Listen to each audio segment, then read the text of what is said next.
I am walking you through hook-lying ab crunches with a strap. So you are going to need a strap. I have a yoga strap. Do not use a resistance band. It won't offer you enough resistance. So you don't have to have a yoga strap. You can have like a leather belt, a dog lead, something like that, but something that's going to fight you, okay? You don't want there to be any give in the fabric of the thing that you are using. And you're tying it in a circle and feeding it through your legs like so. So you're coming to your back into what we call the hook lying position. And for most of you, you're probably going to have to tighten your strap a little bit more than you think. So when you're in this position, you're looking at your kneecaps and you're trying to keep your kneecaps, your femurs and your hips in alignment with one another. You don't want your knees like twisting in and being narrower than your hips, and conversely, you don't want them twisting out and being wider than your hips. So most people are narrower at hip width than they think. They think their hips are wider than they are. So we want your femurs, your thigh bones, to be in this like neutral alignment with the hip rather than externally rotating outwards so that the kneecaps are facing off out to the side. We're going to try and keep the middle of our toes, the middle of our ankles, the middle of our knees and the middle of our hips also in alignment with each other. So we're really watching to make sure that we don't have our ankles wider than our knees. That's quite common. And the most common thing is that the toes are wider than the ankles. So I'm kind of exaggerating and doing this in quite an obvious way, but it can be much more subtle than this. So we're not using our big toe joint as our measure of what a straight foot is. We're using our second and our third toe joints because that's going to change the center of gravity through the foot.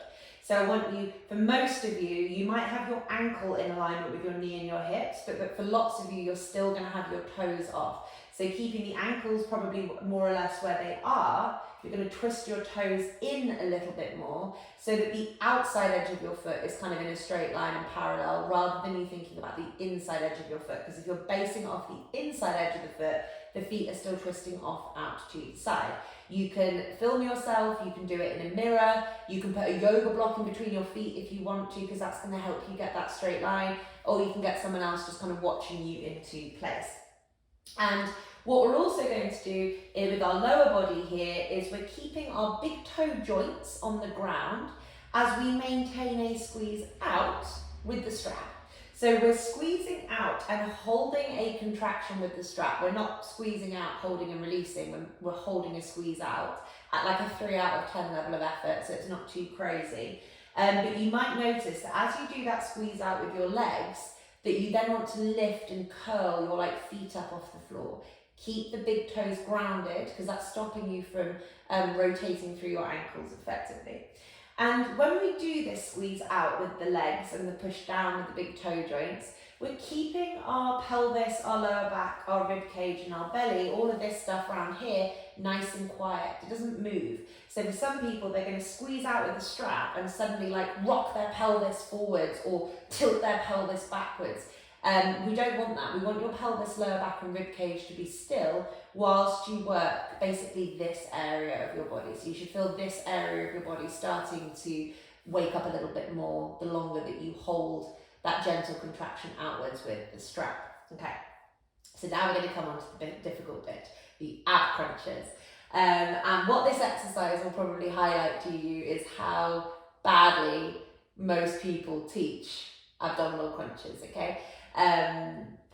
Most people don't need to really teach more flexion through that spine, because if you're sat at a desk all day, flex forward, why do we want to get stronger in that range of movements? This is going to give you abdominal crunches with a slight different sort of focus, I guess. You're going to put your hands behind your head. So I'm interlinking my fingers and I'm kind of keeping them really snug into the base of both hands. And I'm just bringing myself back to this position here. And you might notice that when you do this, that your your shoulders shoot up by your ears. So you're going to pull your shoulders back and down behind you, and you're trying to keep your rib cage flat on the floor. So you might notice that as you squeeze your shoulder blades away from your ears, both together and down, that you're then tilting that rib cage up. You're pulling your rib cage down to the floor so it stays grounded. You're working your shoulders, not tilting your rib cage up. And as much as possible without causing yourself pain, it goes without saying, you're trying to keep your elbows in line with your ears. So you can see here that my elbows are kind of like pulled back on the floor. The shoulder blades are the thing that are working really hard, more so than like the upper arms really. I'm maintaining that squeeze out against the strap, keeping my big toe joints grounded. I'm going to look up at the ceiling, but I'm going to look slightly behind me. So I'm going to look back about kind of 6 inches behind me on the ceiling, because that's going to help me keep this position that we're going after in the upper body. So what we don't want with our crunches is this, okay? I don't want any of this. This is just too much thoracic flexion for what the Egoscue method version of abdominal crunches is going for. What we are looking for is a very slight lift up from the abdominals, the belly, but we're looking for this like pull back and down with the shoulders and the elbows. So I'm looking gently behind, my head and my neck are relaxed in the cradle of my hands. I'm using my belly to pull me up just a couple of inches. I'm holding it there, but can you see how my elbows are not coming further forwards than my ears? So I'm not rounding my thoracic spine and hoiking myself forward with my arms. I'm actually pulling my shoulders back and down and pulling my elbows back. My lower back is flexing, but actually my thoracic spine is extending. So it's a different movement than what normal crunches will teach you. I'm going to do 10 of these for the camera. My big toes are grounded. My knees are squeezing out. I'm not craning with my neck. My head and my neck are relaxing in my hands.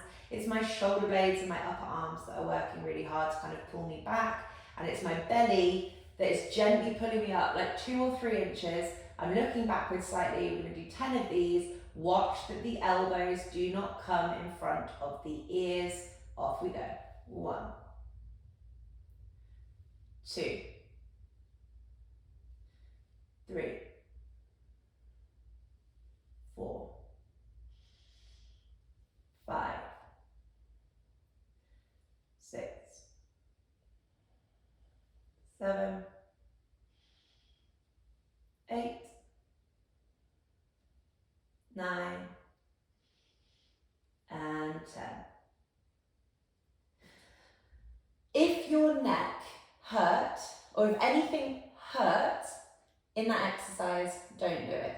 The reason I say neck is that for most of my clients, it's their neck that ends up hurting if they're doing that, but they don't have the function for it yet. So lots of people, because they're not moving well from their like torso, they go and like crane with their head and their neck, and then they get really tense in their neck afterwards. So if you feel tense afterwards in your neck, not the exercise for you right now. There are a million other exercises that you can do, but you do not do ones that make you feel worse afterwards. We're looking for positive hard work, not aggravation of symptoms.